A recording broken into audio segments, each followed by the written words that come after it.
əlilliklə bağlı sənədlər verdim. Yəni heç bir cavab ala bilmədim. Mustafayev Rəhman Kanal 21-ə müraciət edərək bildirir ki, 27 sentyabr 2020-ci ildə başlayan Vətən müharibəsinə könüllü olaraq qatılıb. Onun sözlərinə görə oktyabrın 3-də düşmən tərəfindən açılan pulemyot atəşi nəticəsində sol budunun aşağı hissəsindən yaralanıb. Vətəndaş qeyd edir ki, yaralandığı gündən etibarən müxtəlif xəstəxanalarda müalicə alıb.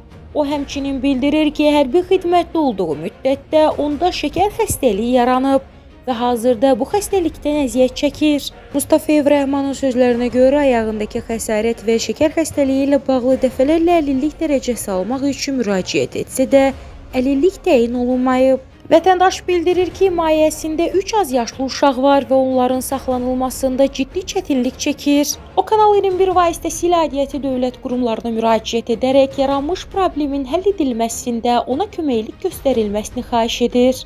Daha ətraflı vətəndaşın öz dilindən dinləyək. Mən Mustafayev Rəhman Nağaoğlu. 27 sentyabr 2020-ci ildə başlayan 2-ci Qarabağ müharibəsinə sentyabr ayının 29-u könüllü olaraq getmişəm.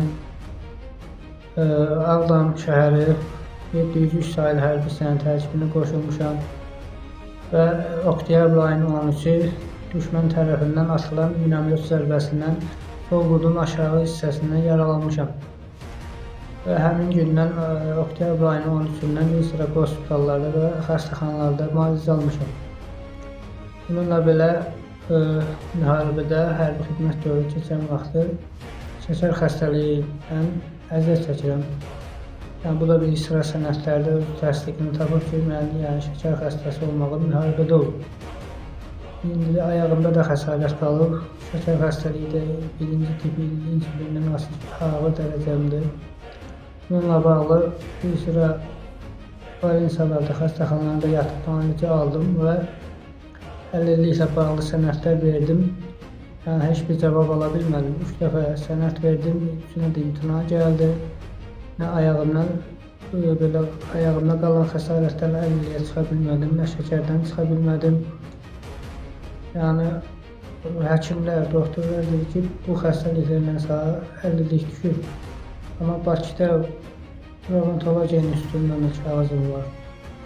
Bakıda belə şəkər xəstəliyinin mərkəzi şəkər xəstəxanasından kağızlarım, hər bir şeyim var. Amma bununla belə əlillik ala bilmirəm. 5 ildir bundan əziyyət çəkirəm. Belə bunu da qeyd edim ki, himayədə 3 aylı yaşlı uşağım var. Böyük evladımın 6 yaşı var. Yəni bu uşaqlara baxmaqda çətinlik çəkirəm. Belə hər bir işlə gedib işləyə bilmirəm. Möhtərəm prezidentimizdən cənab İlham Əliyevdən və vitse-prezidentimiz Mehriban xanım Əliyevadan köməkçi istəyirəm. Yəni öz haqqımı istəyirəm. Heç kimdən əlavə verici qazanc istəmirəm. Əlilliyimlə təmin olunmağım mənə bəs eləyir.